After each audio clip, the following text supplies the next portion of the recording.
Muy buenas noches, los saludo, como siempre, estamos aquí transmitiendo en vivo desde la cueva de La Manada, nombre provisional en lo de mientras. Estamos en este programa de fuentes históricas y pues el día de hoy les tengo una persona bastante especial. Es una amiga que yo conocí en la carrera, una colega, una gran historiadora. Y a diferencia de muchos de nosotros que nos enfocamos en lo que viene siendo historia de México y algo de historia universal, ella ha decidido enfocarse a lo que viene siendo a la historia de los vikingos, mitología nórdica.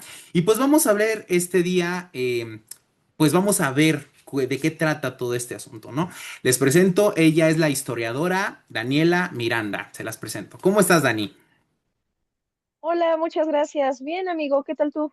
Bien, aquí, vivo, como digo siempre, vivo, solo por hoy. Ya es ganancia. ¿Cómo estás? Ya es ganancia, exactamente. ¿Cómo has estado, Dani? Todo muy bien, amigo, muchas gracias. Qué bueno, Dani. Ya tiene rato que no nos vemos, ya rato desde que tuvimos la reunión con el profesor Mandujano, a ver si se puede hacer a final de antes de que termine el año, ahí hay que invitar a otras personas, ¿no? Ya tiene rato que no nos vemos. Sí, ya tiene un ratito y sí, sería bueno volver a conversar. Ah, qué bonita conversación tuvimos aquella vez.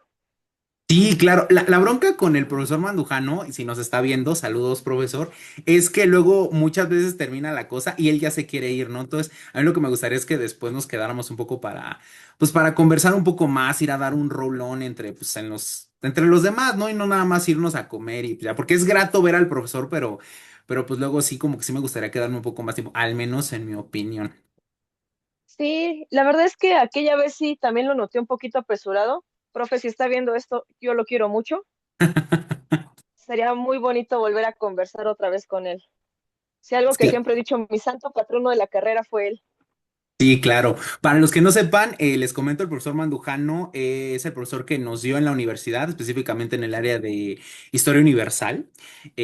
Con él, Daniel y yo somos de esa área y pues básicamente la mayoría de materias que competen a ese rubro pues nos fueron dadas por el profesor Fabián Mandujano. Alguna vez lo voy a invitar, ¿eh? Estaba pensando de hecho que después de ti lo iba a invitar para ver qué onda, ¿no? ¿Qué plática le podemos sacar al profesor, ¿no?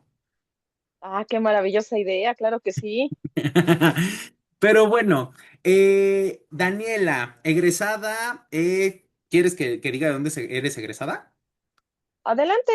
Va, egresada de la Facultad de Estudios Superiores Acatlán, está en el Estado de México, Naucalpan. Por parte de la carrera de Historia, yo conocí a Dani en la clase de Paleografía con el profesor, no, en la clase de Descubrimiento y Conquista con el profesor Miguel Ángel Con el Cerón, ¿te profesor acuerdas? Cerón. Ah, claro que sí, esas clases, ¿cómo olvidarlas? Sí, el profesor Cerón igual, saludos al profesor Cerón, a ver si algún día se nos ocurre traerlo.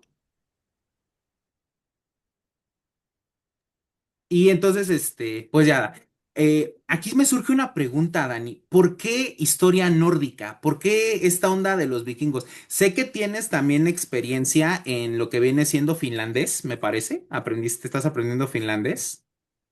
Sí, fíjate, y esto en realidad poco o nada tiene que ver con la carrera en sí misma.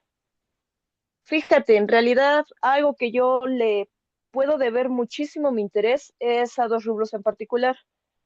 Algo que te digo, parece que se aleja de la parte académica, de la parte academicista de la historia, pero son dos cosas que poco a poco pueden irte sumergiendo en este mundo.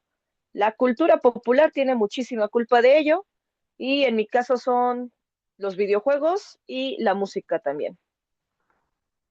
Videojuegos, pero, o sea, pero ¿por qué específicamente? O sea, porque pues obviamente la cultura popular nos influencia, como tú dices, ¿no? En muchos aspectos. Yo también puedo decir de que pues también influyó en mí en mi visión de que tengo de la historia y en las cosas que hago.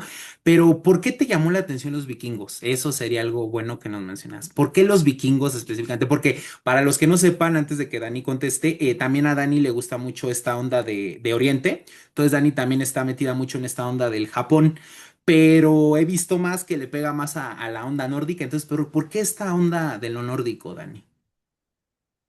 Ok, fíjate, me voy a basar un poquito en la parte de los videojuegos y a lo mejor tú como yo jugamos este bonito juego que se llama Age of Empires, ¿verdad? Sí, claro, claro. Juegazo, es obligatorio para la carrera de historia. Y tú recordarás que cuando comienzas tú como jugador, puedes elegir al pueblo. Yo me Ujú. acuerdo que en la versión de Age of Empires que jugué estaban aztecas, mongoles, pueblos japoneses y la parte de los pueblos nórdicos. Algo que nos decía el juego de este Age of Empires, cuando tú elegías al poblado, a la cultura con la que ibas a participar, te daban ahí como que pequeñas semblanzas sobre precisamente la historia del pueblo. A los aztecas y a la parte que ya generalmente conocemos, a diferencia de mis compañeritas en la escuela y hablábamos de secundaria, tal vez, bachillerato, les Ujú. gustaban mucho estas partes, aztecas, mayas, todo lo que conocemos de aquí de el México precolombino.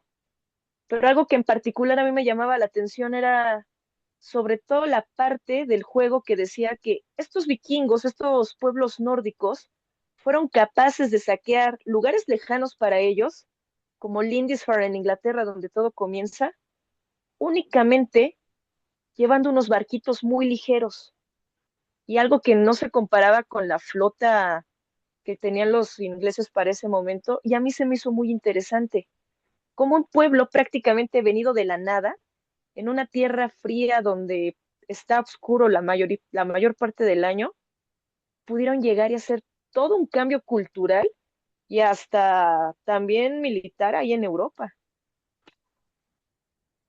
O sea, básicamente, pues sí, sí lograron extender su influencia, ¿no? Entonces, o sea, fuera de Europa, ¿no? Tengo entendido que también llegaron, adelantándonos un poquito, llegaron a América, ¿no? Esta onda de Snorri, ¿no? Bueno, no Snorri, Liv Erikson, ¿no? Justo, justo, y ahorita vamos a ver por qué conocemos lo que conocemos de los nórdicos, porque aunque no lo creas, el cristianismo tuvo mucho que ver en lo que nosotros conocemos y cómo lo conocemos actualmente. Ah, caray. ¿En serio? Y eso, a ver, cuéntame de eso, a mí me llama la atención eso. O sea, tengo entendido, yo hablando desde mi ignorancia lo admito, que los vikingos fueron de alguna manera evangelizados por el cristianismo. Sé que se lograron evangelizar, pero cuéntame, ¿cómo estuvo esta onda de la evangelización del cristianismo y eso? ¿Por qué? Esto sí me O- llama la atención, que es que gracias a ellos los conocemos. ¿Por qué? ok, fíjate, si nos vamos a lo que actualmente tú y yo conocemos, conocemos los mitos, por ejemplo, de el dios Thor, ¿verdad? Ujú, Conocemos los mitos y los sacrificios que hace Odín. Conocemos los mitos que también incluyen a Loki, que incluyen a Tyr, que incluyen a Heimdall, que incluyen a todo el panteón nórdico. Pero fíjate, ahorita a lo mejor no hablaremos de autores, a lo mejor los spoilers ya los hago un poquito al final, pero vamos a considerar que lo que conocemos de los vikingos, lo que conocemos sobre su mitología, yo te pongo el ejercicio. ¿Cuántos mitos sobre las diosas conocemos a comparación de los mitos de los dioses, de los varones? pues muy pocos realmente, o sea, pues sí, realmente, o sea, yo creo que esto también se lo debemos a esta onda de Marvel, ¿no? De que pues le ha dado mucho foco a lo que es Thor, Loki y Odín, pero no, de las mujeres no, yo al menos yo no sé nada de eso. Justamente, y aquí a lo mejor no culpar, pero sí atribuirle esto a la parte del sesgo cuando comienza el cristianismo. Fíjate y te cuento que ya cuando pasa la era vikinga, ya cuando en Europa, Suecia, Noruega y Dinamarca son reinos cristianos ya, hay una parte ahí alejado de Europa, justamente entre la mitad de América y Europa, hay un bonito lugar llamado Groenlandia y las Islas Feroe. Ah, y Ujú, también Islandia, claro está. ujú. Todo comienza en Islandia. En Islandia vamos a ver que esta difusión de los mitos poco a poco comienza a tener un sesgo por parte del parte del cristianismo. Nos daremos cuenta que uno de los principales autores y responsable principal de que conozcamos estos mitos como los conocemos ahora es precisamente este Snorri Sturluson. Ujú. ¿Quién es Snorri? Es prácticamente aquel que está llevando los registros de los dioses, de los mitos, pero a partir de algo que se llama cristianismo. La mentalidad que tiene Snorri como hombre medieval, claramente hay que considerarlo desde una cuestión netamente cristiana. ¿Por qué Ujú. te comento todo esto? ¿Por qué toda esta introducción? Porque los mitos que vamos a conocer a través de su texto, que es la Edda prosaica, o la Edda menor, como tú gustes llamarlo, vamos a ver que estos dioses tienen una figura bastante relevante a consideración de lo que vendrían siendo las diosas del panteón nórdico. Ujú. ¿Por qué vamos a ver esto? Porque tú y yo sabemos que la visión judio-cristiana este, choca un poco con esta cuestión de la igualdad entre sexos, si no estamos equivocados. Sí. ¿Qué sucede? Que cuando se da la evangelización de estas tierras nórdicas, no vamos a eliminar por completo la cultura, vamos a retomar algunos de esos mitos y los vamos a reinterpretar. ¿Cómo lo hacemos? A lo mejor dando un poco del sesgo, a lo mejor las aventuras de las diosas ya no son tan relevantes, pero fíjate, aquí yo quiero hacer el ejercicio contigo. ¿Te acuerdas que en las películas de Marvel siempre presentan a Odín como padre de todo? Sí, claro, sí. Oye, yo te pregunto, ¿cuál es ese Dios en la religión judio-cristiana que es padre de todo? Jehová, ¿no? Ya, Jehová, Yahvé, Elohim, ¿no? Dependiendo de la pronunciación que le des, ¿no? Ese es Ex considerado el Dios único y verdadero. Exacto. Y aunque parezca un poquito, te lo juro, no es una situación forzada, Sí, claro. poco a poco nos vamos dando cuenta cómo este cristianismo se iba influyendo en esta visión del panteón nórdico. Ujú. Porque para que incluso vamos a hacer la semejanza entre conquista espiritual aquí en la parte de Mesoamérica, cómo tenemos que hacer que nuestros mitos encajen con aquellos mitos y textos de la religión cristiana. Pasa lo mismo allá. El proceso de evangelización, si bien no es igual, va a tener características similares. Órale, o sea que básicamente aplicaron, pues les aplicaron bueno, a ellos antes, ¿no? Porque pues, antes de lo de Mesoamérica, Ujú. pero hablando ahora sí que en términos para que la gente lo entienda, una mesoamericana, ¿no? De que vamos a relacionar sus dioses con, por así decirlo, los santos católicos o los tantos santos, bueno, en el cristianismo no hay santos, con los santos de la religión católica o cristiana para que ellos puedan hacerse adeptos a este movimiento. Jus- Justamente, porque vamos a ver que el proceso de evangelización es prácticamente el mismo en todos lados. Hay algunas personas que todavía son fervientes creyentes de los antiguos dioses Ujú. y para a lo mejor no estar ahí dando un punto rojo sobre la parte de la iglesia, pues tenemos que ir mezclando, cayendo en la parte del sincretismo de las viejas creencias con las nuevas que están llegando. O sea, aquí es donde yo me pregunto entonces lo que estás diciendo. Aquí me surge una pregunta. Si todos los vikingos, bueno, no puedo decir así todos, pero si hubo aceptación por parte de estas tribus, si lo queremos llamar así, o si hubo también resistencia, porque ya ves que luego hay ondas del black metal, que por ejemplo surge, ¿no? Como algo que está en contra del cristianismo, ¿no? Precisamente, fíjense, Dani, que Y es justamente traigo la del black metal. Fíjense, Dani, que Dani es nuestra Joan Jett de la carrera, para los que no sepan. Es muy talentosa, es bajista también, para algún día quien la quiera contratar por una banda, Dani es bajista. Si hubo resistencia, Dani, por parte de algunas tribus de nórdicos. Ah, claro que sí. Siempre hay que considerar a esta parte de la cristianización y la evangelización de los pueblos nórdicos como una situación netamente comercial. Ujú. Si el resto de tus vecinos en Europa ya son reinos cristianos y tú como un pueblo de comerciantes, de granjeros, porque recordemos que el ser vikingo era más bien un oficio, no una forma de denominar a un pueblo. Estos Órale. señores, pues con sus manos ahí llenas en la agricultura, en el intercambio comercial, pues claramente quieres que los demás países en Europa te tomen en serio. Y dicen, ¿sabes qué? Para pertenecer a este club comercial, pues nosotros creemos en un Dios todopoderoso, no en un Dios Odín, no en un Dios Thor.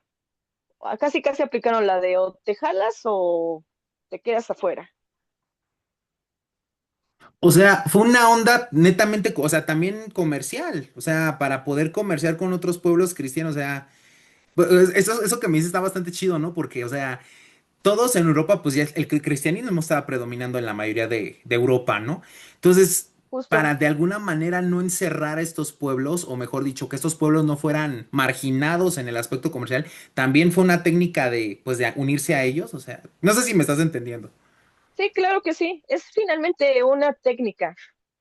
La cuestión de los vínculos comerciales y ahí también vamos a ver la cuestión de los matrimonios arreglados. En algún momento, pues vamos a ver que lo que poco a poco lleva a los pueblos nórdicos a su decadencia es precisamente estos juegos de tronos, si bien vale la expresión, Ujú. y sobre todo también la parte de esto, de no quedarse excluido fuera de las grandes rutas comerciales que vamos a manejar en Europa. Claro, y esto hay que considerar, siempre se va a ver la cuestión de la resistencia. Así Ujú. como pasa en Mesoamérica, pasa lo mismo allá y en los pueblos que fueron cristianizados. Hay quienes definitivamente ven el seguir las viejas tradiciones no solamente como una cuestión netamente religiosa, es prácticamente una forma de vida. Por ejemplo, esta onda de Snorri, en el escritor de la Edad Menor, a diferencia de, porque ya sabes, esta onda de la mitología comparada, podemos decir que algo, bueno, tocando el tema de Snorri antes de que se me vaya, tengo entendido de que a diferencia de los griegos y los romanos y otras culturas, ellos sí llevaron un registro de, Snorri llevó el registro de la mitología nórdica, ¿no? Algo que es bastante genial porque pues no se pierde como el teléfono descompuesto, ¿no? De que tales versiones como en la mitología griega, ¿no? Que es hijo de tal, pero otros dicen que es hijo de tal, pero otros que es hermano de tal. O sea, eso me lleva a la pregunta. ¿Hay alguna influencia? O sea, ¿sí llegó a haber influencia por parte de los griegos o de los romanos en los vikingos posteriores? Ya sé que no son de la época, o sí son de la época. O sea, sí No, sí llegó. va a haber diferencias. En temporalidad sí hay diferencias. Ok. Y en, Porque, sí, ajá, adelante, adelante. perdón, entonces, si hay diferencias, si hubo de alguna manera influencia de, por ejemplo, de Zeus o de este Júpiter en la visión de los vikingos, o si de plano podemos decir que es una visión completamente nueva para ellos. Ah, y otra cosa, Va antes a de que se haber, me pase, ajá, perdón, y podemos decir, si varía la mitología nórdica con la mitología griega, por ejemplo. O sea, esas dos preguntas me llaman. Planteo las dos preguntas. La primera. Si hubo influencia por parte de griegos y romanos en estos vikingos primitivos, si lo queremos decir, y sí varía mucho, y la segunda es si varía mucho la visión que tienen los nórdicos con los griegos, o si podemos ver algunas similitudes.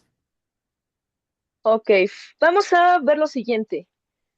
Si hablamos de temporalidad, pues griegos son muchísimo antes, pero no olvidemos el hecho de que también existen las primeras invasiones bárbaras, cuando estamos hablando ya un poquito más acercándonos a la caída de Roma. Ujú, Fíjate, vamos a ver que las migraciones se van a dar a lo largo de Europa. Los vikingos no aparecen, ni los nórdicos no aparecen ahí en Escandinavia, nada más como un día brotando así, sino que se debe a un proceso de migraciones. ujú. Oye, ¿de dónde sacas esta información? No nos vayamos tan lejos, vámonos a la época de los clásicos grecorromanos. Tenemos ahí a Tácito. Tácito ya nos hablaba de los germanos en su texto de la Germania, ¿verdad? Sí, sí, Y nos claro. decía Tácito, claro, o sea, es un clásico. Y el señor tú y yo sabemos que va ahí por un encargo y comienza a llevar el registro de estas costumbres de los pueblos germanos, todavía no nórdicos, falta que se suban.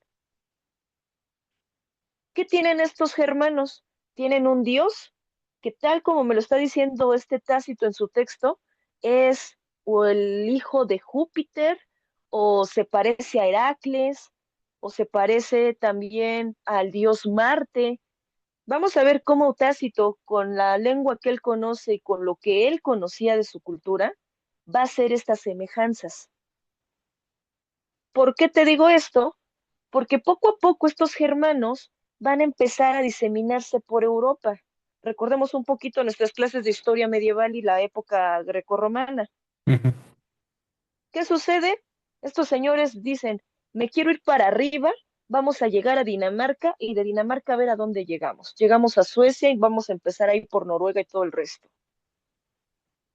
Esto te lo platico porque claramente estos pueblos en plena migración no únicamente se van ellos, se llevan también su tradición, su cultura y algo muy bonito que son estos relatos orales. Respondiendo un poco a tu pregunta, a lo mejor si lo vemos de prácticamente de vista para afuera, no habrá tantas similitudes, pero cuando empezamos a rascar un poco en la parte del mito y qué Dios puede tener su contraparte grecolatina, claramente hay semejanzas. Algo a lo mejor que pudiéramos considerar, aunque lo vemos como culturas separadas geográficamente por un espacio abismal, no olvidemos que ninguna cultura es 100% original. Siempre se llevan resquicios de acá, vestigios de acá, y terminan siendo una bonita amalgama que viene siendo su propia mitología.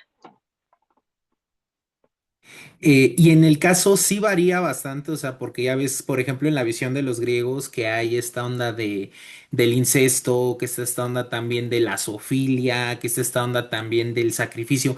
¿También están estas ondas impregnadas en la mitología nórdica o sí es otra visión? Porque he visto mucha gente que ensalza la mitología nórdica, como no, es que ellos creían en esto y sus valores los permitió construir todo eso. ¿Sí tienen, estos temas se abordan o sí quedan descartados o son vistos de otra manera o son otras cosas? No vamos a descartar los temas, pero a lo mejor no se van a ver tan repetidos Ujú. como en la parte de la mitología grecorromana. A lo mejor y algo que podemos ver por los mitos, y esto insisto mucho en los mitos que tenemos actualmente, si comparamos la parte de la mitología griega con la parte de la mitología nórdica, veremos que este Zeus es un poquito más alocado, ¿verdad? Ujú. Zeus a todo lo que respire, con eso. Sí, Y claro. Odín tiene algo Ujú. que a lo mejor también influye esta parte de la visión cristiana de Snorri, es que a diferencia de Zeus, Odín sabe mantener sus pantalones arriba. No tanto, de vez en cuando, pero no tan seguido como Zeus. O sea, el cuate sabe, pues, a qué le tira y a qué no. O sea, Zeus era el que, incluso hasta el bote de basura, ¿no? Podríamos decirlo. Odín sí, de plano, sí, dice, no, con esto no, con esto veo, con esto me meto, con esto no, por lo que entiendo, ¿no? Fíjate, te digo, a lo mejor puede tener este sesgo, esta Ujú, parte de lo que Snorri pudo quitar o preferir no incluir en los textos, ujú, porque recordemos, es la visión de Snorri, es la parte cristiana. ujú. A lo mejor y no sabemos, a lo mejor y Odín pues también a todo lo que salía y respirara, pero Snorri a lo mejor lo omitió, porque recordemos los valores cristianos de la época. O sea que no podemos decir, y a día de hoy son los mitos de Snorri los que están, de alguna manera, bueno, el punto de referencia no existe como tal alguna fuente primigenia, por así decirlo, una fuente que no haya sido tocada por la visión cristiana de Snorri. Va a ser muy difícil y de verdad hay personas que se dedican a la investigación tal cual fidedigna del mito. Ahí tienes a los filólogos, ahí tienes a los de letras inglesas, ahí tienes a los arqueólogos haciendo la chamba, Ujú. pero hay que ver que los nórdicos no nos dejaron fuentes escritas y los griegos sí. No, pues sí está cañona la misión, ¿no? Aparte, pues puedes caer en si realmente estás interpretando correctamente, ¿no? Es decir, si no estás cayendo en la visión que ya Snorri te concibió en sus textos, o si realmente te estás apegando a lo que ellos dijeron, ¿no? También eso pues es difícil, ¿no? Es que es muy difícil porque esto, por ejemplo, retomando la situación de si hay incesto o zoofilia, a lo mejor y sí, porque los valores de la época eran muy diferentes a la visión cristiana, pero a lo mejor no lo tenemos, a lo mejor sí lo hubo, pero estos señores no nos dejan fuentes escritas. Tienen un sistema de escritura que se llama Futark, el Futark antiguo y el Futark joven, pero no era un sistema de escritura necesariamente. Tenían otra cuestión con estas runas, con la escritura rúnica. Pero si revisamos zoofilia o incesto dentro de la mitología nórdica, sí encontramos ejemplos. Claramente vamos a encontrar ejemplos, incluso hasta de infidelidades. Que uno que me viene a la mente es esta onda de Odín, ¿no? Bueno, Odín no, de Loki, ¿no? Cuando se transforma en Ajá, caballo y tiene relaciones, bueno, deja que el caballo del gigante lo monte y es cuando da a luz al caballo de Odín, ¿no? ¿Cosa del caballo? Que es un caballo creo que de ocho Sleipnir. patas, ¿no? Algo así. Ajá, Sleipnir. Fíjate, y se lo regala a Odín, ¿no? Le regala el caballo a Odín al final de cuentas, ¿no? Entonces se podía hacer un acto, ¿no? Se podemos decir, pues, similar, por así decirlo. Claro. Sí, porque incluso podemos ver, si hacemos la similitud con los dioses griegos, pues cuántos no se convertían en animales, ¿no? A Ujú. Zeus, a Zeus le encantaba convertirse en cisne, a Poseidón le gustaba convertirse en toro, Sí, claro, claro, ahí tenemos historias maravillosas como la del Minotauro, ¿no? Pero justo, aquí es donde me surge también otra pregunta. En cuanto a mitología, eso, pregunta personal, esta es muy personal, yo te digo, yo no sé nada. Eh, para ti, ¿cuál sería mejor? Sé que esto es algo que no se debería de hacer entre historiadores, no se hace, pero me vale, lo voy a hacer. ¿Qué prefieres tú, mitología nórdica o mitología griega y por qué? nórdica, definitivamente la nórdica. Aunque fíjate, la primera mitología que yo leí fue la griega. Ujú, Ahí tenemos los pequeños libros de mitología que mis papás me compraban y ahí me gustaba mucho. Pero cuando empecé a descubrir la mitología nórdica, la verdad a mí me encantó mucho más.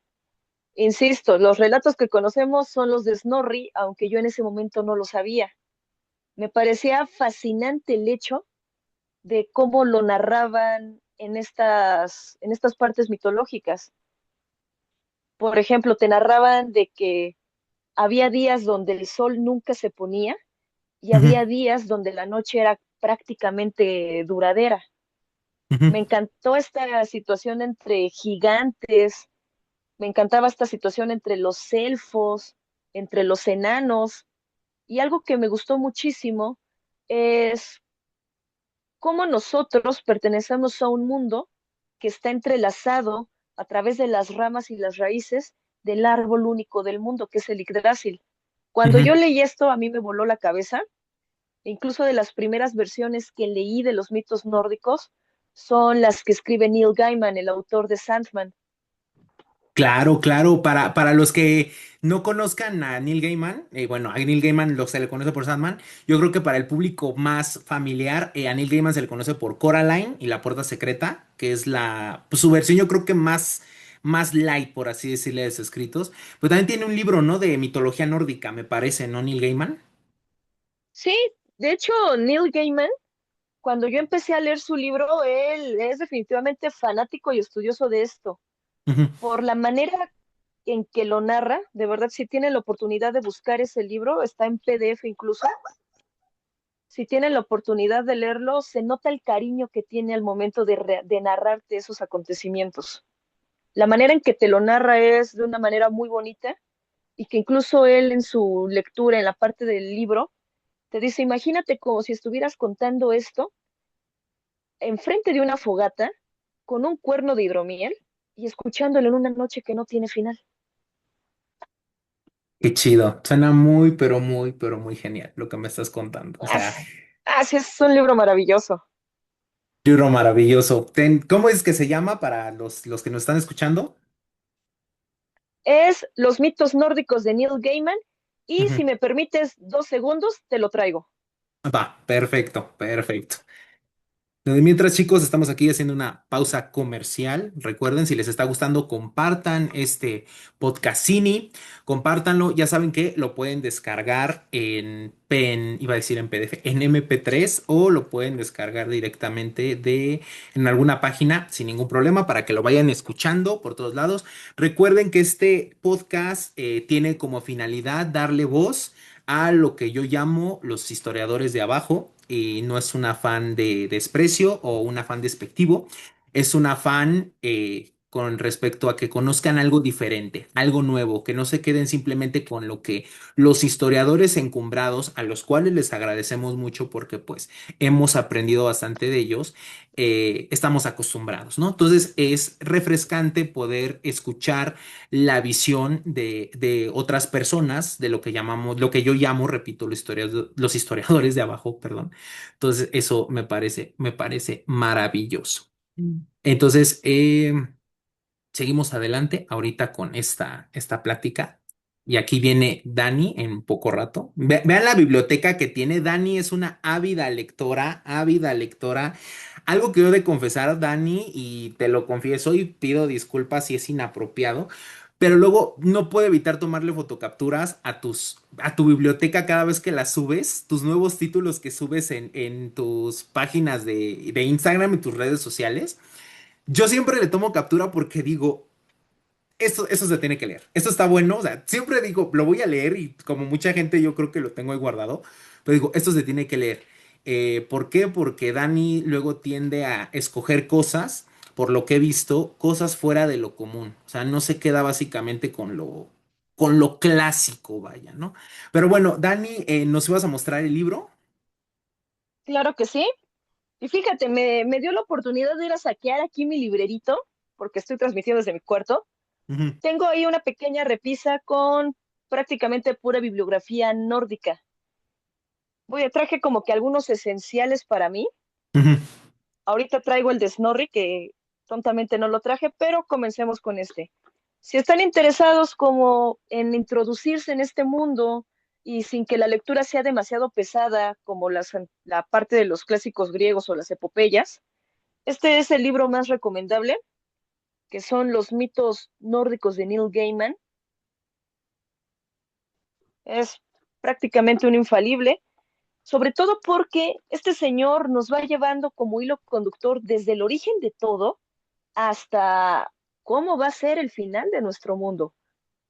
Desde un vacío que se llama el Ginnung Gap, cuando prácticamente no hay nada, y esto no es broma, así como Stephen King tiene el origen de su universo con una tortuga, estos señores nórdicos tienen el origen del suyo con una vaca. ¿Cómo? O sea, algo que yo sí quisiera resaltar aquí y me llama la atención es de que a diferencia de los griegos, esto sí lo sé, es que ellos sí tienen un principio, bueno, los griegos tienen un principio, pero yo nunca he sabido que tengan un final. En cambio, los nórdicos sí tienen un final, ¿no? El llamado Ragnarok, que me estoy adelantando, pero ¿por qué dices que inicia con una vaca? A ver, cuéntame eso. Fíjate, algo que tiene la mitología nórdica es que definitivamente no es esperanzadora. Estos señores tienen una visión muy pesimista del mundo. Ya cuando comienzas a leer sus mitos, te das cuenta de que ellos solitos ya están marcando su final y saben que todo va a valer. Ujú. Pero su origen es bastante humilde, si podemos verlo así. Al principio hay nada, como en todos los principios. Hay un espacio vacío, que es el que vamos a llamar el Ginnungagap. Este vacío lo que va a entregarnos es una vaca, literal, una vaca de esas que hacen muy que dan leche. Y esta vaca, de nombre Embla, no recuerdo, Vestla es el nombre de la vaca, si no mal recuerdo, a lo mejor ahí existe alguna corrección, comienza a lamer unos bloques de hielo. A partir de esos bloques vamos formando a los gigantes, aquellos que van a ir dándole la forma al mundo. Ya nos dimos cuenta y lo vamos a poder ver a través de diferentes culturas y mitologías, que estos señores no son los únicos que tienen gigantes. Vamos viendo cómo poco a poco se va dando forma a los primeros gigantes y cómo paulatinamente van apareciendo los primeros dioses.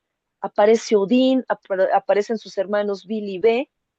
Como estos tres hermanos van dando formación al mundo como nosotros lo conocemos actualmente. Ujú, ¿Qué va a suceder a partir de aquí? Te digo, todas las mitologías tienen un mito de creación. ujú. Así como en Grecia tenemos la lucha de los gigantes y de los dioses, así como en la parte de la Biblia, en la parte judio-cristiana, tenemos a Adán y Eva, que Adán y Eva son hechos por parte de Dios, que si no mal recuerdo, Adán está formado de barro y Eva es de la costilla de Adán. Sí. Estos señores nórdicos dicen, no tengo barro, no tengo algo con qué darles forma, a diferencia de aquí en Mesoamérica no tengo maíz, ¿con qué puedo formar a los primeros seres humanos? Pues lo que hay alrededor y son madera, troncos de madera.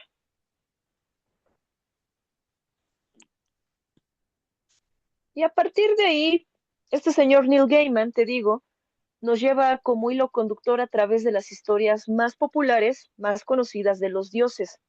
Por ejemplo, cómo es que Odín pierde su ojo, cómo es que los nórdicos tienen esta parte de la poesía, porque recordemos que a pesar de no tener registros escritos, tenemos la tradición oral y a través de la poesía que van a cantar los escaldos en estos salones llenos de guerreros y señores de la guerra, vamos tomándolo y y los llevamos prácticamente hacia nuestros textos. Y en esto perdón, ¿qué ibas a decir? No, no, no, adelante, adelante. Al igual que los griegos influyen las decisiones, o sea, pregunta un tanto obvia, pero vámonos a una pausa. Antes de irnos a la pausa, me quedo con la pregunta. Ujú. ¿Influyen los dioses en el mundo de los nórdicos, al igual que el de los griegos, o es otra visión diferente? Entonces, vamos a una pausa y ahorita regresamos con la pregunta. Regresamos, ahora sí, volvemos a la pregunta que te había hecho Dani. Al igual que en la mitología griega, ¿los dioses influyen en la vida de los nórdicos o simplemente están ahí como especies de guía, como símbolos? Cuéntame eso. ¿Sí influyen como tal? O sea, es decir, recordemos, por ejemplo, en esta epopeya de Homero, de la Ilíada y la Odisea, cómo los dioses pueden ser caprichosos y los dioses pueden ser incluso castigadores. ¿Pasa esto en la mitología nórdica? Fíjate que los tenemos incluso más como guías.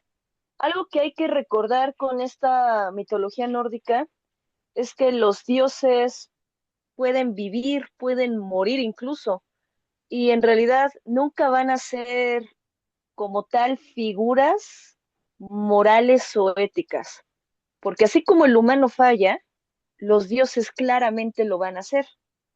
Lo que vamos a tener en estos señores, en este panteón nórdico, es aquellos que se van a dedicar a un aspecto en particular de en un aspecto particular de la vida. Ujú.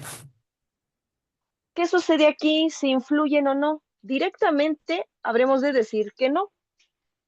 No hay un dios que se encapriche con un Paris, no hay dioses que se encaprichen con un Odiseo, con un Ulises. Lo que sí tenemos es que ya sabemos que la vida de los hombres, nosotros, está ya decidido y determinado. Te digo, estos señores tienen una visión muy fatalista del mundo y algo que tienen muy marcado es la parte del destino. El destino de todos nosotros ya está hecho, ya está tejido. ¿Y quiénes son las que tejen el destino de cada uno de los hombres? Son estas nornas. Las nornas ya saben que a partir de nuestro nacimiento estamos destinados a lograr algo o no. Y esto inevitablemente va a suceder. Tan solo veamos, por ejemplo, que cuando estos señores se van a la batalla, ya los dioses tienen determinado qué ejército va a ser el ganador. Estos dioses ya tienen determinados cuáles van a ser los soldados que mueran y quiénes se van a ir a cenar al gran salón de Odín y quiénes son los que definitivamente van al Hel o van con Freya. Te digo, ya todo está determinado. Las nornas son las que tejen el destino de todos nosotros, pero las que deciden el destino de aquellos hombres y mujeres que están en batalla son las valquirias. Estas mujeres, ¿no? Famosas que montan a caballo, bueno, como nos las han pintado que montan a caballo con armadura. O sea, esto antes de seguir con ese tema, me llama mucho la atención. O sea, entonces ya no puedes hacer nada, ya estás como tal destinado a irte al Valhalla o irte al inframundo, si lo queremos decir de esa manera, ¿no? Justo, y es que también dependerá la forma en cómo mueras. Y eso es algo que podemos ver en muchas mitologías en el mundo. Mueres en batalla, te fue bien, fuiste valiente, vámonos al Valhalla. Ujú. Oye, yo también estuve en la batalla, sí, ¿qué crees? Pero ya se llenó. ¿Qué te parece si te vas al salón de Freya? Oye, yo no morí en batalla, soy un humilde campesino, porque recordemos, no todos los nórdicos son vikingos, no todos se van a dedicar a rifarse los trancazos.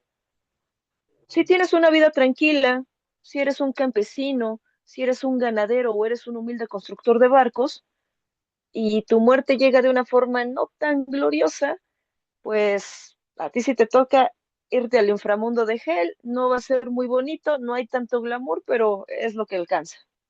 O sea que tienen tres niveles, por así, tres lugares a donde te puedes ir dependiendo de la muerte en la que hayas tenido, ¿no?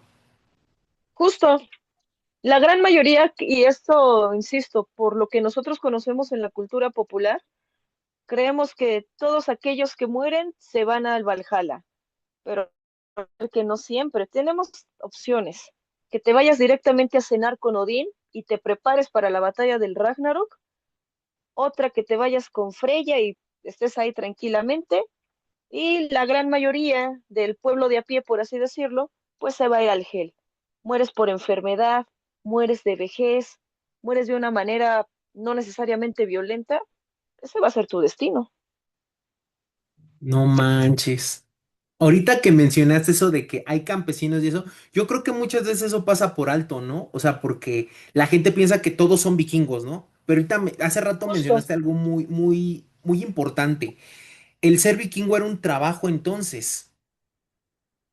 Sí, más que un trabajo, por así decirlo, como el que tú y yo llevamos de manera legal, Ujú. el ser vikingo era irse a incursionar, irse a saquear. Tu trabajo es ese, de irte a vikinguear.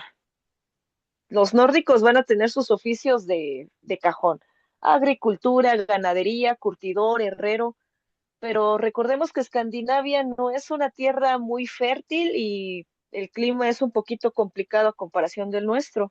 Ujú. ¿Qué sucede cuando ya se acaban las cosechas? ¿Qué sucede cuando ya recolecté todo lo que tuve que recolectar? Pues nos vamos de incursión. Por ahí de otoño, invierno, cuando el frío es más intenso, cuando definitivamente la tierra va a ser estéril, pues vámonos a otros lados. Recordemos que estas incursiones no es nada más es hacer un tipo de turismo violento con el vecino de al lado, sino también ver qué tierras pueden ser fértiles para mi pueblo, para que nosotros podamos ir a ese lugar y comenzar una vida que sea más favorable. Por eso imagínate, estos señores salen de Escandinavia y comienzan a llegar a Europa y comienzan a llegar a lugares como el actual Canadá. Sí, ¿verdad? Porque bueno, ahí también entonces, básicamente, o sea, va a ser una comparación muy atemporal lo que voy a decir, pero es básicamente como el oficio tiempo después el de los piratas, ¿no? El del pirataje, ¿no? De robar y saquear, ¿no? Entonces, es básicamente eso de la labor de los vikingos. ¿Y cualquiera podía ser vikingo o tenías que pertenecer a una cierta familia?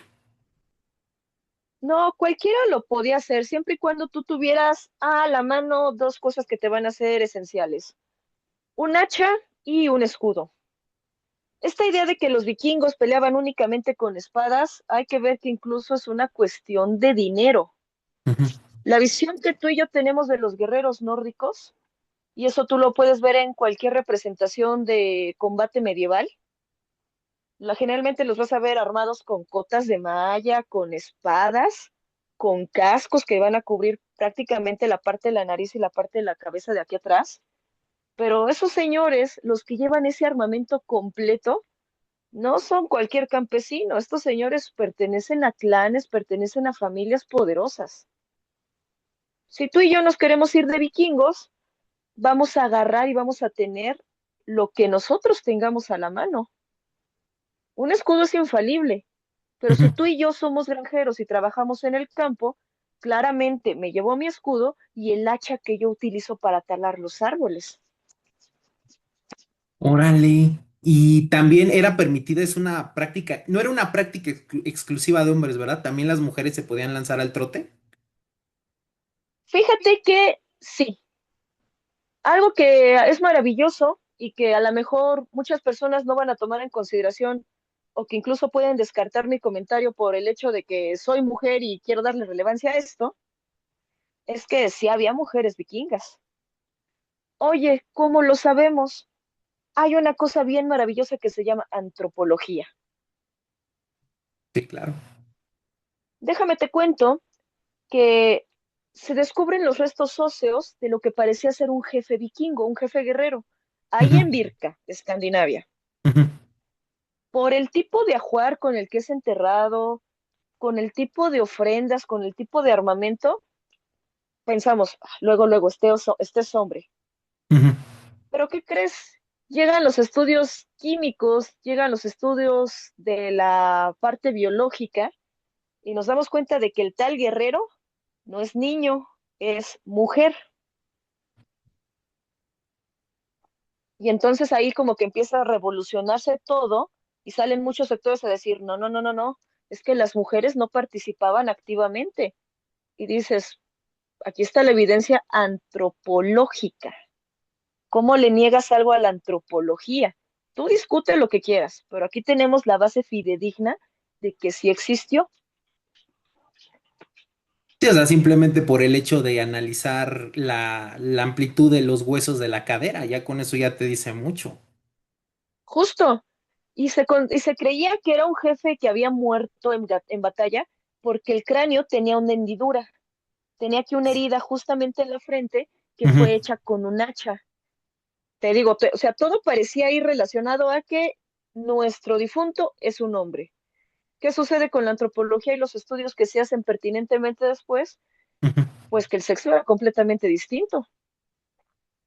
O sea, sí había mujeres, incluso no solo participando en los vikingos, sino también había jefas como tal de clanes, o sea, jefas mujeres. Justo, justamente va a suceder. Oye, Daniela, ¿pero de qué información esto? ¿Lo viste en TikTok y tu información está muy woke? No necesariamente. Algo que no me deja mentir son las sagas islandesas, la que Ujú, tú quieras, te va a hablar de que claramente hombres y mujeres jalaban a la par. Déjame te cuento que recientemente salió un libro, es un libro muy, muy reciente, tan solamente del año pasado, ujú, de una historiadora española.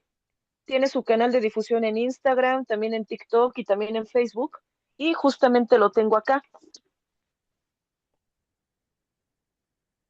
Se llama La Huella Vikinga y todo lo que te estoy comentando, gran parte de lo que te estoy argumentando ahorita, surge de las páginas de esta autora. Si ujú, los vikingos realmente son como los imaginamos, y algo que me dice aquí y es algo muy bonito, ¿qué sucede con el papel de las mujeres en esta sociedad que tú y yo consideramos netamente de pura testosterona? ujú, Porque dicen, oye, ¿qué crees? ¿Las mujeres quedaban relegadas a la casa? Claro que sí. Y esta autora nos dice que el papel de la mujer en la casa nórdica no es un papel como lo tenían las cristianas de la época.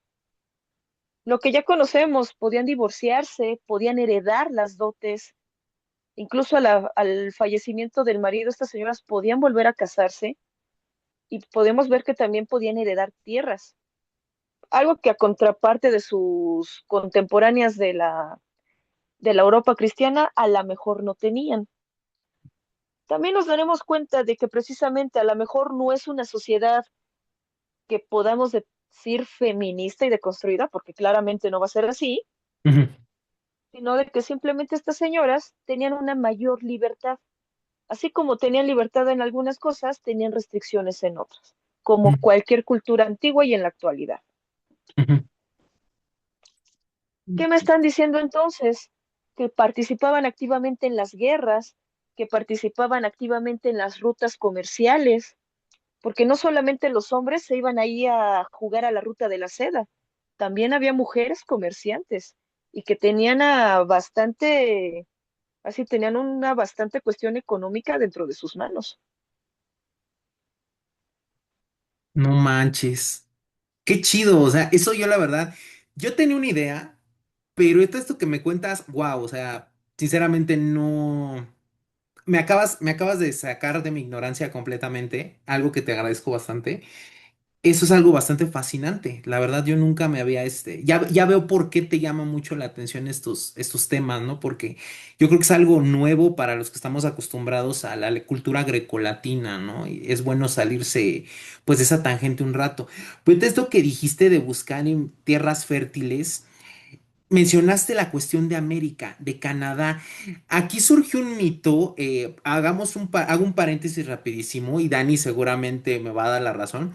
Hay un bruto, y digo que es un bruto porque lo es en TikTok, que salió diciendo que los vikingos llegaron a lo que se conocía Mesoamérica, lo que hoy actualmente es México, y que él era originalmente el Quetzalcóatl que se habla en las crónicas, y que incluso les dejó uno de sus cascos con cuernos y que ese casco lo adoraban, ¿no? Y se atrevió a decirlo enfrente de las ruinas del Templo Mayor. Dani es especialista, como ya vieron, en todos estos temas. Yo dudo, pero Dani es quien nos va a sacar la duda. Si tuvieron contacto en Mesoamérica o solamente porque sabemos que llegaron esta historia con este Liv Erikson, que también estaría encantado que nos la contaras, esta onda de Liv Erikson. Primero vamos con Liv Erikson y ahorita vamos esa onda. ¿Quién es este hombre, Liv Erikson? Fíjate, Liv es aquel que llega a lo que hoy viene siendo la actual Norteamérica, concretamente en Canadá, Ujú, pero vamos a ver que este señor en realidad llega y trae a su gente a partir de engaños. Acuérdate, en Escandinavia las cosas son muy blancas, poco fértiles y hay muchísimo frío. ujú, ¿Qué sucede? Que este señor cuando comienza a traer gente a estos asentamientos, vamos a ocultar ciertas partes de la verdad. Cuando vamos a traer a nuestros señores a este lugar que vamos a conocer actualmente como Groenlandia, hay que ver la parte del nombre en inglés que es Greenland, ¿verdad? ujú, ¿Qué hace Leif Erikson? Se quiere traer para acá a estos señores de la parte de Escandinavia, porque ya tenemos problemas con los reyes, pero que ya están adorando a un dios que se llama Jesucristo, y ya no queremos tener problemas con esta parte del gobierno allá en Escandinavia y nos vamos a ir. ujú, Y Erickson entonces empieza a traer a su gente a partir de engaños. ¿Por qué mencioné lo de Greenland? Te digo, ahí hay una cuestión que está mintiéndome, porque Leaf les dice, miren, vénganse para acá, es todo verde, todo green, la tierra del verde, y cuando vamos bien confiadotes en este señor y llegamos a Groenlandia, nos damos cuenta de que hay nada.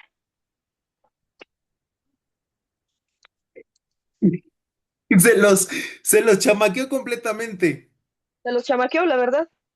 Ya cuando empiezan a ver como de, oye, pues tú me mentiste y antes de que le partieran bien ganada la cara, Ujú, el señor decide seguir la ruta de navegación. Si sigues a Groenlandia, no nos queda tan lejos esta parte del actual Canadá. ujú, Y entonces es cuando llegan a la denominada Vinland, a Vinlandia. ujú, ¿Cómo sabemos que es la tierra de las de las viñas? Porque a lo mejor Leif encontró algunas ciertas plantitas que les pudieran recordar a esto. Y a diferencia de Escandinavia y a diferencia de Groenlandia, aquí en la Vinland claramente hay un lugar fértil para empezar a cultivar. ujú. El problema es que recordemos que América ya tenía habitantes, ¿verdad? Sí.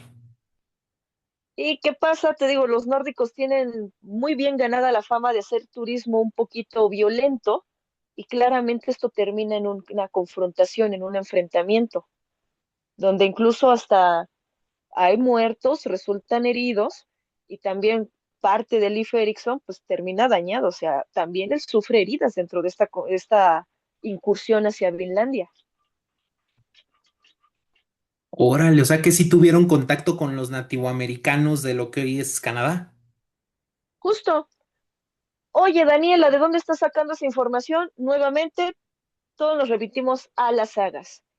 Hay una saga muy bonita que es la saga de Eric el Rojo Ujú. y que nos va a empezar a contar esto. También hay una saga que se llama Saga de los Groenlandeses y comienzan a decirnos todo esto. Oye, Daniela, no me gusta leer, las sagas me resultan aburridas. Si quieres, date un chance con la parte fantasiosa, porque recordemos, todo tiene ahora sí, una influencia histórica, no netamente verídica, se van a tomar ciertas licencias.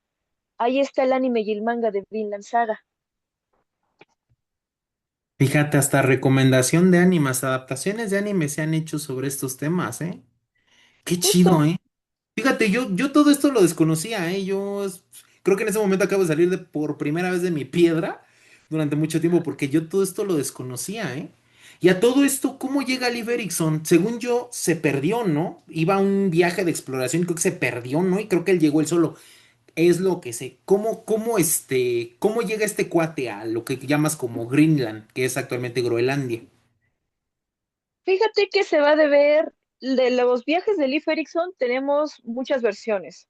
Ujú, Algunos dicen que se pierden, pero también hay que considerar que los nórdicos tenían esta cuestión de los barcos flexibles, los llamados dracares, los llamados nar, algunos barcos más pequeños para el comercio, y nos vamos a dar cuenta de que precisamente gracias a este conocimiento de las rutas marítimas es mucho más sencillo salir de Escandinavia.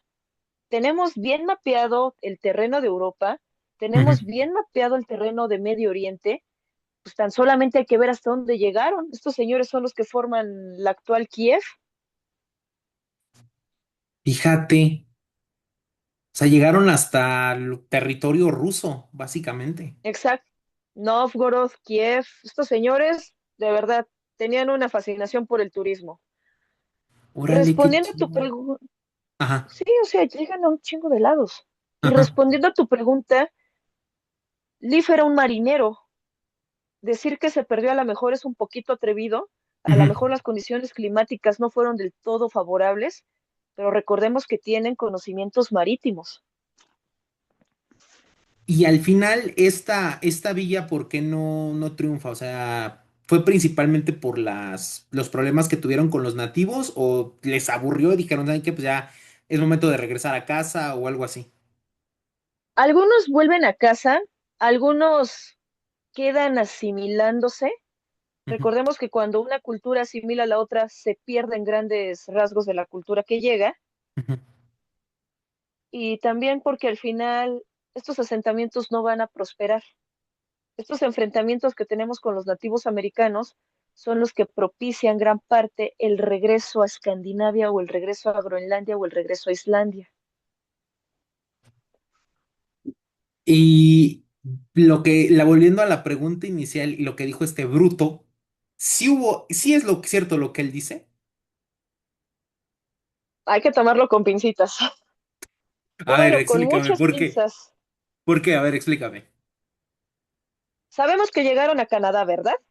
Ujú, Y hay que considerar que precisamente, o algo en lo que yo creo firmemente es que no pudieron llegar hasta acá. No se habría podido, a lo mejor no habría manera. Si nos permitimos ser un poco fantasiosos e imaginativos, supongamos que sí hay un Quetzalcóatl que es vikingo. ujú. Pero si nos vamos hacia la evidencia histórica, hacia la evidencia peor aún antropológica, vamos a ver de que es prácticamente imposible. Oye, Daniela, ¿de dónde sacas esta información? Nuevamente, los descubrimientos arqueológicos no nos cuadran. Sabemos por los códices que Quetzalcóatl tenía una cierta fisonomía característica, Ujú. pero también podemos considerar que por las condiciones climáticas que tiene Mesoamérica y que difieren muchísimo de Escandinavia, habría sido poco factible, si no es que imposible. Por lo que podemos decir que el cuate este Ujú. está mintiendo. Se queda en un Pues, mito completamente insostenible. definitivamente, y es que tan solo, a lo mejor no me creas a mí, pero Ujú, hagámosle caso al sentido común. ujú. Yo te pregunto, ¿tú eres team frío o team calor? Frío, frío, 100%. Team frío como yo, ¿verdad? Sí, Y claro. si nos encanta el frío y estamos nosotros acostumbrados a climas fríos, ¿no preferirías quedarte en un lugar que se asemeje a lo que ya conoces? Sí, claro, claro. Sí, yo que me dijera, por eso yo creo que cuando me dijeron, ¿te gustaría irte al norte de México a vivir? No, no, yo visité ya el norte y no, es una muerte en vida, ¿eh? Para los que nos están viendo del norte de México, de lugares calurosos, que digan, ay, es que no aguanta nada. En efecto, no aguanto nada. A mí no me gusta el calor. Yo no aguanto el calor. Ex- Efectivamente. Y a lo mejor si hubieron resquicios, y esto y te lo digo, tómalo con muchas pincitas, Ujú. de los nórdicos en Norteamérica, a lo mejor de Massachusetts no te pasaron, Mm. precisamente por las condiciones climáticas. Por eso digo, si tú eres un nórdico acostumbrado al frío y cuya ropa principalmente es lana, piel y aquellos materiales aislantes, no, hombre, tú llegas apenas a Monterrey y ya te andas desnudando, te quieres regresar. Ahorita que, qué bueno que sacas este tema de la ropa de lana. ¿Es cierto esto del vikingo que no? Porque ahorita se puso de moda muy fuerte con esto, como dices, de la cultura popular. Se pegó muy fuerte con esta serie de vikingos y posteriormente con este videojuego de God of War, que ya sacó el Ragnarok. No sé si se vaya a quedar ahí o van a sacar otra, vayan a mandar a Kratos otra cultura. ¿Cierto esto de que así vestían los vikingos de barbados, fuertes, 1,90, con cuernos en el casco, piel de oso o de cualquier animal encima de ellos? Más o menos el estereotipo de la película de cómo entrenar a tu dragón. ¿Sí es así el vikingo estándar o es una mera idealización de los medios o de la cultura popular? Esto, déjame te lo respondo de manera muy sincera y lo que te voy a decir viene directo de mi corazón. La culpa de todo lo tiene el siglo XIX. Ah, caray. ¿Y eso por qué?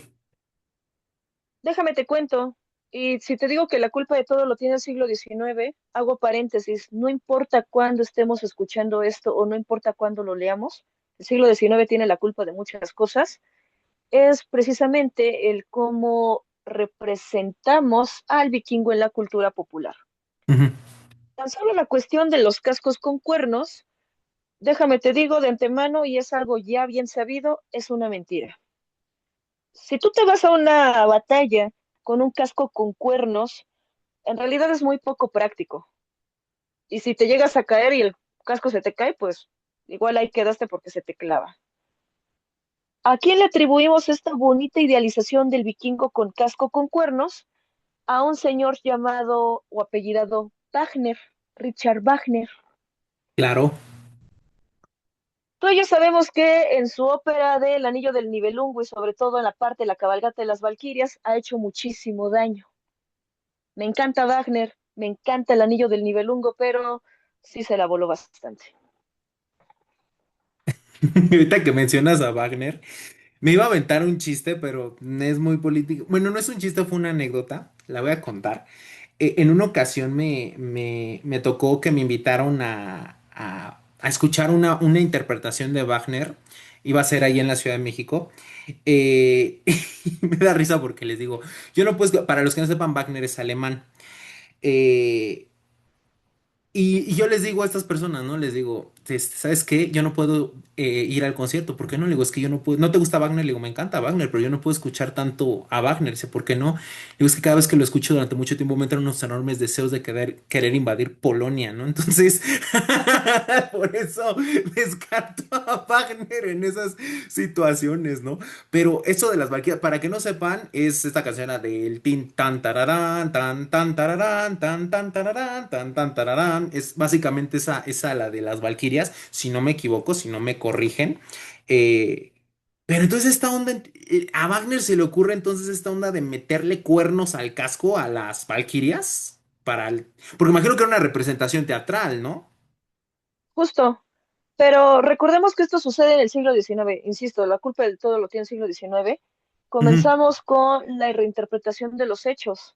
ujú, Incluso vamos a ver que, y esto es nada más hay un paréntesis, el estereotipo de vikingo actual que tú y yo conocemos, hombres fuertes, hipermasculinos, cascos con cuernos y que vestían pieles de osos a pesar de que el peluche debería ir para adentro, no para afuera, ujú, es una cuestión que podemos echarle la culpa no solamente a Wagner, sino que ujú. también podemos responsabilizar a los ingleses, porque comienzan con el siglo XIX, tú y yo sabemos este hermoso movimiento que se llama el romanticismo, Claro.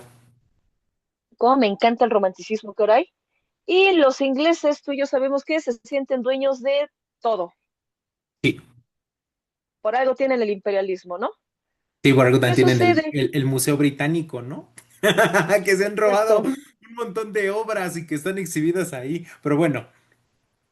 que cuando tú vas a ese museo, nunca he ido, pero me dan muchas ganas de ir para decir dónde está lo británico, pero bueno,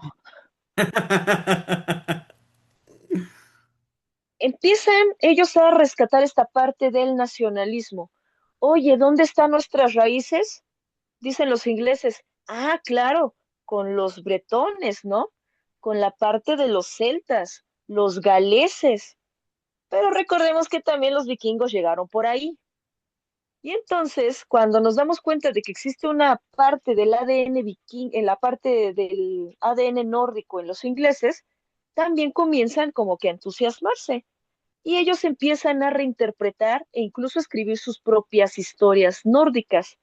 Ahí tenemos el ejemplo de una obra llamada Frithiof el Vikingo, una cuestión muy romántica, bastante romántica, incluso hasta en parte nacionalista, pero que me sirve para ejemplificar esta parte.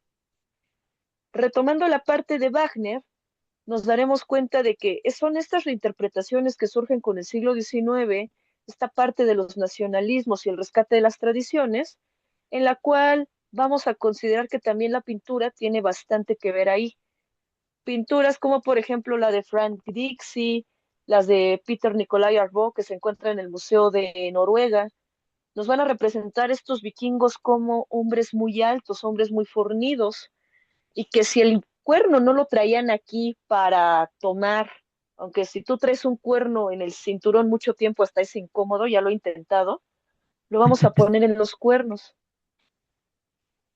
Oye, ¿de dónde sacas esto? Nuevamente, vámonos hacia la arqueología. Los túmulos funerarios que se han encontrado siempre traían cuernos y a veces por una mala, así como por una mala conexión de estos hilos, pensaban que el cuerno iba directamente en el casco. Mm. Básicamente es una muy mala interpretación de las cuestiones antropológicas. Del nabo. Esto del cuerno, ¿para qué lo utilizaban? ¿Si era esto para beber? O sea, tengo entendido que lo utilizaban para beber. Ah, es cierto también eso, aprovechando aquí. ¿Es cierto que bebían? Miren, ahí les voy a mostrar un cuernito. Vean, qué bonito un cuernito. Ese cuerno es Mejor para esto que beber. te lo pongan. Ese cuerno es para beber, Dani. Sí, Ah, sí, fíjate. justamente este es para beber. Había Fíjate. algunos que tenían aquí un huequito, Ajá, como una parte, una trompetita de metal, que es ajá. para sonar, pero este es para tomar. O sea que utilizaban el cuerno para tomar también. Sí, aunque hay que ver que, te digo, a lo mejor no me hagas caso a mí, pero hagámosle caso al sentido común. Ujú, Recordemos que cuando vamos a ver a los nórdicos sentados a la mesa, Ujú, Es muy impráctico tener el cuerno todo el tiempo así. O ujú, comes con las manos, porque recordemos, no había utensilios de comida, estos señores utilizaban la mano y la cuchara, pero ¿dónde sostienes al cuerno? No lo puedes poner porque no tiene una base plana. ujú, ¿Qué sucede? Que el cuerno estaba reservado nada más como para ciertas ocasiones. ujú. Nuevamente, ¿de dónde puedo sacar yo la información para esto? A lo mejor no en un libro directamente de nórdicos, pero sí en el trabajo que hace este señor, que se llama Breve Historia de la Borrachera, y Ah, ahí buen viene un libro, capítulo maravilloso, de verdad. claro. Y ahí viene un capítulo dedicado a esta parte del hidromiel de los nórdicos y cómo era el comportamiento en la mesa. Dicen, no tenemos tantos cuernos porque eso lo reservamos para una ocasión especial, pero sí tenemos tarros de madera, tenemos vasos también de vidrio coloreado que van a ser valiosísimos.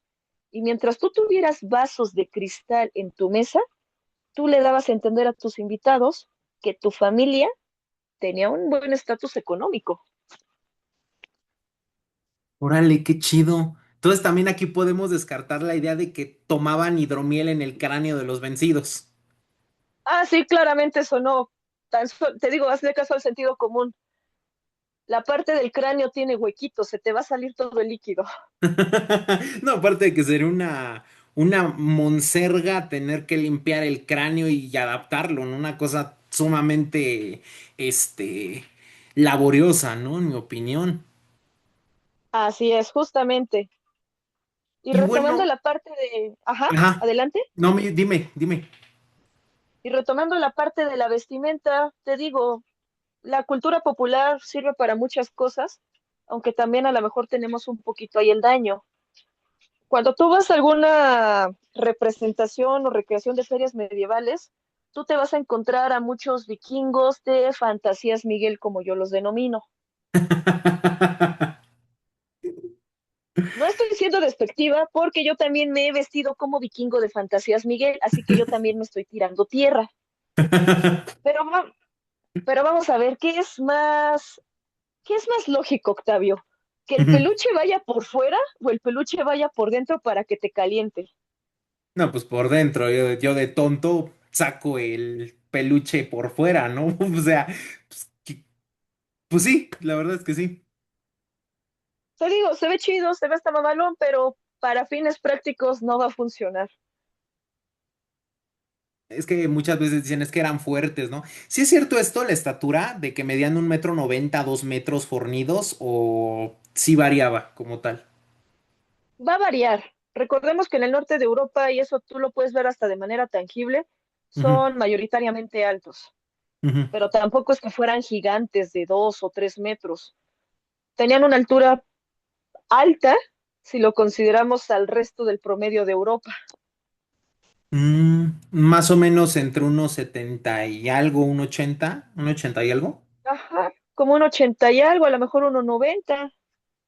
Mm, y todos güeros, así como te los pintan, todos güeros, rubios, o sea, había castaños o pelinegros. Es aquí donde empezamos a romper algunos de los mitos. Ujú, Si hay una razón por la cual los nacionalsocialistas, los grupos neonazis, actualmente les encantan los vikingos, ujú, pobre de la cultura nórdica, de verdad, pobrecillos, es porque se tiene esta idea de que el fenotipo va a ser rubio, barbado, de ojo de color, ¿verdad? ujú.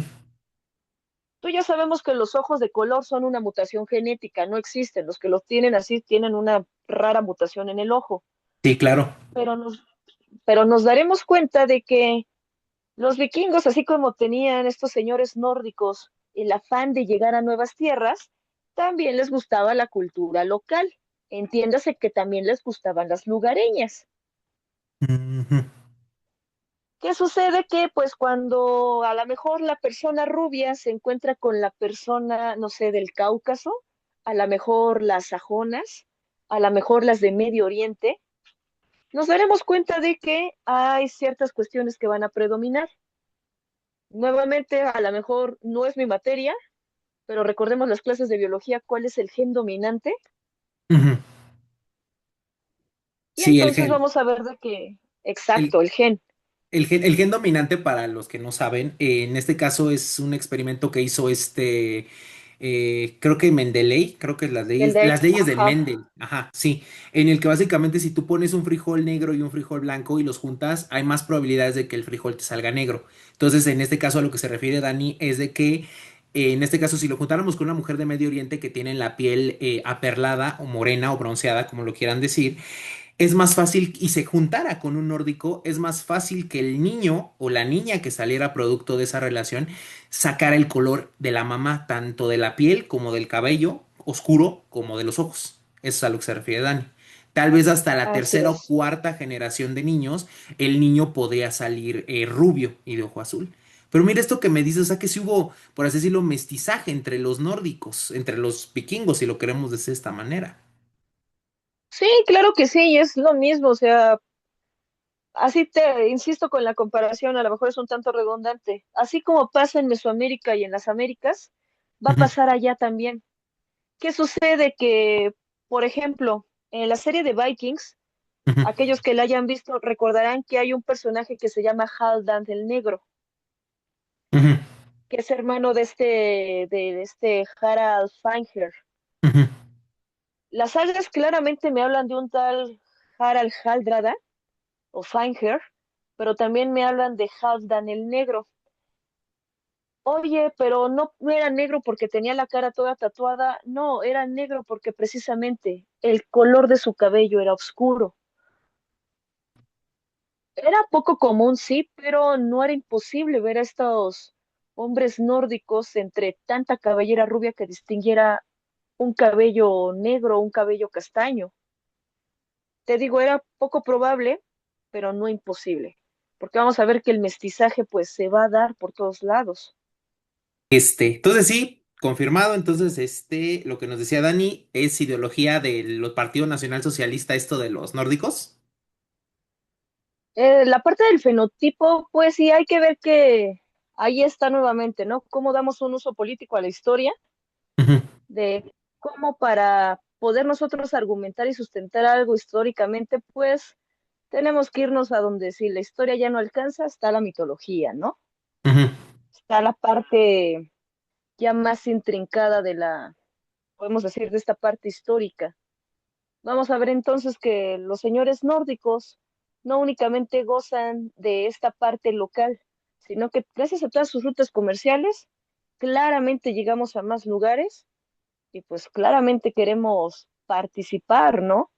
Queremos ver cómo es esta dinámica y pues también ahí la parte de la dinámica sexual y afectiva que tenían estos señores, ¿no?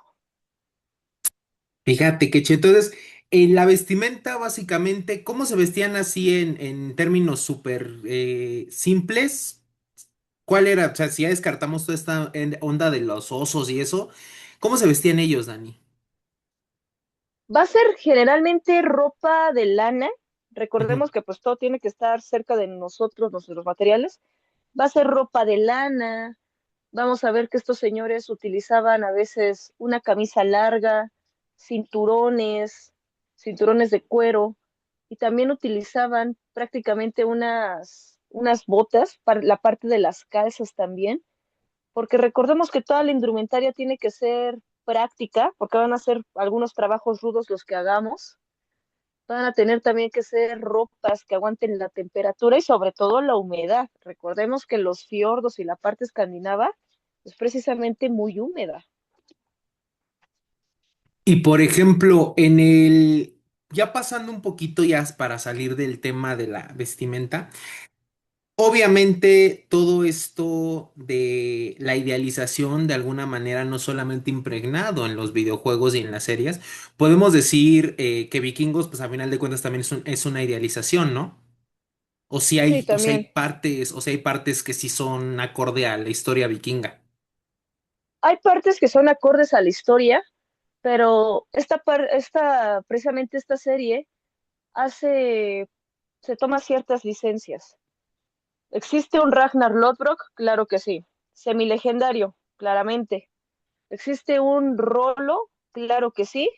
De hecho, de él desciende la parte del pueblo normando, la parte del pueblo franco. Existe un Harald Feinger, claro que sí, pero lo malo de esta serie, si ustedes han visto la serie en algún momento, es que nos pone a todos los personajes como si hubieran sido contemporáneos, cuando entre uno y otro hay años de existencia. La serie nos plantea a Rolo y a Ragnar como un par de hermanos, cuando en realidad de Ragnar sabemos una existencia semilegendaria. Ahí tenemos la saga de Ragnar Calzas Peludas, porque finalmente el otro, ¿qué es eso? Las calzas que él usaba. Rolo se convierte en en uno de los gobernantes del pueblo franco, que de ahí sale la parte de los normandos, el pueblo de Normandía. Y la serie toma estas licencias como si todos fueran contemporáneos, finalmente viviendo a la par. Hay que ver, es un producto de la cultura popular. Tomamos alguna inspiración, partes de la historia, aunque pueden que estemos ahí ficcionando de vez en cuando también. Y por ejemplo, hablando de esto de la repercusión en la cultura popular, en el caso de la música, hay varias bandas que tocan estos temas nórdicos. No sé si la verdad sean acordes como tal. Tenemos el caso de, ¿cómo se llama esta banda? Corpi Langs, creo que se llama, ¿no? Ajá, Corpi Lang, creo que ese tenemos, es ajá, los que se avientan el cover de Ivan Polka, que es un cover maravilloso. Corpiclani, Ajá, ese mero. ¿Cómo se pronuncia? Corpiclani. Ah, Korpiklani, fíjate. Es que, como les digo, ya sabe finlandés. Em, este tipo de bandas, ¿no? Pero también está esta versión, la que acabamos de mencionar hace rato, el black metal. O sea, yo he visto que se derivan en estas dos vertientes, que es esta música nórdica, si lo queremos ver de este lado, y del otro lado está la música del black, que no solamente toma elementos del satanismo, sino también toma elementos de esta mitología. En el caso de la música que va orientada a lo nórdico, ¿sí es acorde o no se tiene alguna fuente o registro de que su música haya sido así? Obviamente metiendo las guitarras eléctricas y eso, pues ya, obviamente pues es completamente diferente, pero ¿va acorde a lo que ellos tocaban o escuchaban? Vamos a ver que en esta parte del black metal, ya sabemos, este tema nos da incluso para una charla aparte, por Ujú, todo lo que deriva en el movimiento, pero cuando hablamos de la música tradicional nórdica, vamos a ver muchos elementos de instrumentos de viento, instrumentos de cuerda. Vamos a ver que cuando esto comienza a fusionarse con las nuevas corrientes musicales como el metal en su momento, pues va a deriva en un subgénero propio que se llama folk metal, que es tomar esta parte de los cantos, esta parte de las tradiciones y de los cuentos populares, y traemos también el uso de nuestros instrumentos. ¿Cómo podemos estar seguros que la música nórdica ha sido exactamente la misma a través de los años? Fácil. No lo sabemos porque, al igual que todo y al igual que todo en la cultura, va sufriendo transformaciones. ujú, Lo que nosotros podemos tener actualmente son acercamientos e interpretaciones de cómo era esa música nórdica. Hay grupos en la actualidad que van a dedicarse a tocar este tipo de música, este tipo de instrumentos, pero no como una cuestión 100% fidedigna, sino como un rescate o reinterpretación de la misma tradición musical. ujú.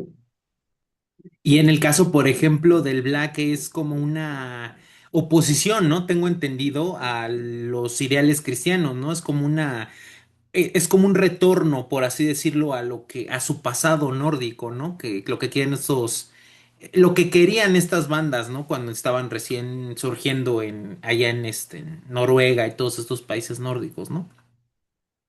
Sí, vamos a ver que precisamente el black metal es esto, es un movimiento de música extrema, a pesar de que ya hay algunas personas a lo mejor no tan acordes o no tan que agrade tanto esta definición, pero al finalmente el black metal comienza como una música extrema. Ujú, Vamos a ver que la sociedad noruega de los años 80, 90 es una sociedad cristiana conservadora. Y vamos a ver que aquellos que inician con esta música de black metal, pues al igual que todos los problemas o todas las contraposiciones que encontramos a la sociedad, está hecha por jóvenes, 14, 15 años, los 20 muy, muy tempranos, y ahí aplicamos la que todos hemos aplicado de jóvenes. ¿Cómo puedo hacer enojar a mi mamá la católica? Pues trayendo un crucifijo invertido, trayendo mi camiseta de Viva Satán, cositas así.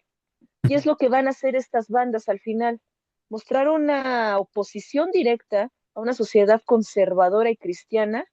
Y dices, ok, si el satanismo no es algo que me interesa, siempre puedo recurrir a las viejas tradiciones y a los viejos dioses. Y es ahí cuando comienza a hacerse esta recuperación. A lo mejor un tanto por moda pasajera, a lo mejor dentro del movimiento del black metal de la segunda ola sí habrá personas que creyeran fervientemente en ello, pero vamos a ver qué inicia como esta contraposición. Consideramos entonces que retomamos el culto, retomamos este interés en los viejos mitos, ya sea por moda o por convicción propia, y es lo que va fortaleciendo y haciendo cada vez más popular y polémico a este movimiento musical. Pues, ¿qué te puedo decir, Dani?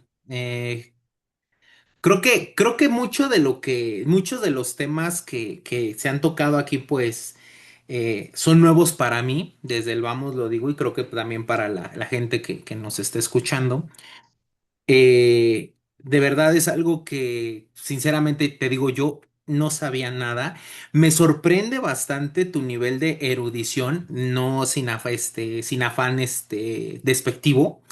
Bastante, se ve que sí dominas bastante la materia, de verdad, repito, sin afán despectivo, para después que no se interprete, lo que demuestra que nuestra querida Dani es una mujer sumamente culta y sumamente preparada en estos temas.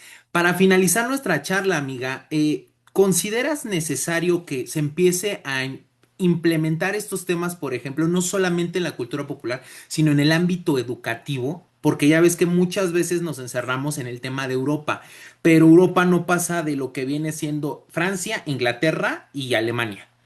¿Crees que debería, incluso de las mitologías, ¿no? Que no salimos de la mitología grecolatina, consideras que estos temas sí deberían de empezar a tomarse en cuenta no solamente en los ámbitos académicos, en las grandes casas de estudio, sino también en lo que viene siendo la educación básica, es decir, con los niños, con los jóvenes, los chicos de bachillerato? Esto lo digo porque Dani, tanto Dani como yo, Dani es profesora, excelente profesora. Eh, ¿Cómo lo verías, Dani? ¿Sí estarías de acuerdo? Si no, ¿por qué? Yo consideraría que sí, porque finalmente, y es algo que me he dado cuenta a veces cuando doy clases, son temas que ya se han visto. Hemos visto hasta el hartazgos, mitología prehispánica, no está mal, de una vez aclaro, eso no está mal, pero son los mitos que ya hemos conocido. Y por ejemplo, si aquí en México, como culturas principales o que más conocemos son los mexicas y los mayas y párale de contar, lo mismo pasa allá en Europa. Griegos, romanos y si queremos ser un poquito más diferentes, nos encanta la parte del ciclo artúrico y todas las leyendas de los caballeros de Inglaterra. Yo consideraría que sí debería ser importante esta cuestión de, a lo mejor no de la enseñanza, pero sí como de una lectura introductoria, porque finalmente vamos a comprender de que lo que nosotros conocemos de historia, aquellas personas que como yo cursaron en educación pública, es una cuestión muy sesgada.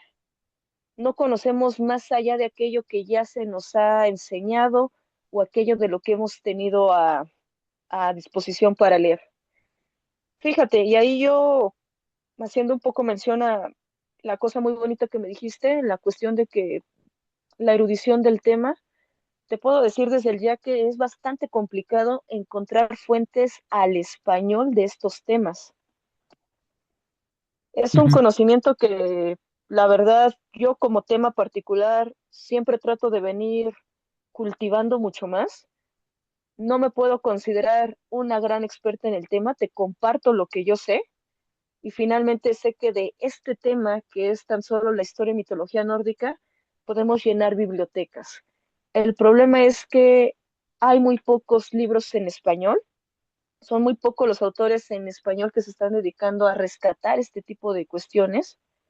Y si la barrera del idioma es como tal un obstáculo, encontramos muchísimas fuentes en inglés, encontramos muchísimas fuentes en francés, pero sobre todo en sus idiomas originales, noruego, sueco, danés.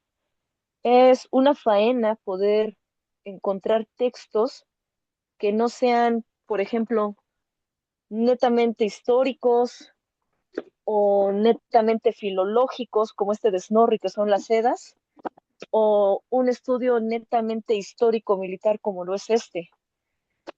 Es complicado e inclusive a veces las versiones que podemos encontrar en librerías comerciales o de segunda mano ya están o muy sesgados o son muy repetitivos. Yo consideraría que ese es uno de los principales problemas que tiene el estudio de la historia y mitología nórdica. Pero por eso tenemos a gente como tú, Dani, gente preparada, historiadores, porque Dani es historiadora, que se encargan de este tipo de cosas y que dejan su granito de arena en cada docencia, en cada clase, porque imagino que esto lo has de contar a tus alumnos también, ¿no? Cuando se da la oportunidad, sí. A algunos, a lo mejor no todos los que veo interesados en los temas, y fíjate, recuerdo mucho un alumnito que tuvimos en prepa al que le encantaba todo esto. De hecho, un par de libros que yo tenía y una revista de la Desperta Ferro de Historia Militar, yo se las obsequié, porque de entre todos sus compañeros era el único en su salón al que le interesaban a esta cuestión en particular. Es raro encontrarlos, a lo mejor no todos están interesados, a lo mejor no todos quieren, y eso está perfectamente bien, no todos quieren profundizar en el estudio histórico y académico de estos pueblos, pero entre algunos pocos a veces encontramos algún interesado dentro de ellos. Yo insisto, Dani, yo insisto que por algo estás aquí. Yo insisto en que tu labor de rescatar estos temas en español, a pesar de que muy modestamente dices que sabes muy poco, yo sinceramente difiero con lo que me acabas de decir. La verdad, a mí me dejaste enganchado y la verdad me gustaría que en algún momento se pudiera dar otra plática si tú me lo permites, que se pueda dar otra plática, se puedan abordar otros temas, porque la verdad, mucho de lo que me dijiste yo lo desconocía y te apuesto que mucha gente lo desconoce. Y la manera en la que tú lo explicas es sumamente laxa, pero sumamente atrayente. Porque yo en estos momentos yo digo, wow, o sea, yo creo que ahorita voy a buscar ese libro que me dijiste de las mujeres, que ahí lo voy a buscar en la repetición. Porque la verdad sí me dejaste picado, con estos temas, la verdad. Algo que quieras compartir, Dani, al resto de la audiencia para antes de irnos. Claramente agradecerles su atención. Espero que el tema, a lo mejor no pudimos profundizar tanto por la parte del tiempo. Si algún día me vuelves a invitar, con mucho gusto, amigo, siempre es un placer estar contigo. Y lo único que pudiera decirle a los muchachos, si es que se han interesado en los temas, es que busquen. Finalmente, a lo mejor no encontramos los libros en físico, pero Internet tiene algo maravilloso que es la difusión en PDF. De verdad, lo único que pudiera recomendarles a tu audiencia y a tus alumnos que a lo mejor nos están viendo es que no dejen de investigar, que siempre hay algo para alguien que a lo mejor no es lo netamente académico, pero a lo mejor por unos orígenes muy sencillos como los videojuegos o como la música o alguna película, siempre hay un tema que nos puede interesar e incluso algo en lo que podemos empezar a profundizar. Mejor dicho, yo no lo hubiera planteado. Palabras sumamente basadas, palabras sumamente gratas y palabras sumamente esperanzadoras, Dani. Tienes razón, siempre hay algo para alguien. Y yo la verdad pues te agradezco igualmente que me hayas aceptado la invitación. Esperamos nuevamente volver a congeniar. Dani, si tú me lo permites. Está todavía pendiente la salida con el profesor Mandujano. Voy a ver. Él luego le dice si sale. Pero pues sí me gustaría tenerte de nuevo como invitada, ya no solo a temas de historia nórdica, porque también domina, como ya les dije, domina temas de Japón. Entonces, también es bastante enriquecedor escuchar por parte de una historiadora, porque yo recalco con letras, mayúsculas, una historiadora especialista en el Japón, sobre esta cultura, ¿no? Yo creo que esto es algo que beneficia mucho a nuestra audiencia. Pero bueno, Dani, con esto nos despedimos, cerramos completamente. Para los que nos vieron, muchísimas gracias. Saben que pueden descargar este podcast ya sea en formato de audio, formato de en video. Y pues suscríbanse y compártanlo con sus amiguitos. Sale. Nos vemos, Dani. Muchísimas gracias por haber estado aquí conmigo este día. Muchas gracias, amigo. Cuando quieras y siempre es un placer. Muchas gracias. Hasta luego. Me despido. Yo soy su amigo Tavo, deseándoles larga vida a todos. Cuídense. Bye.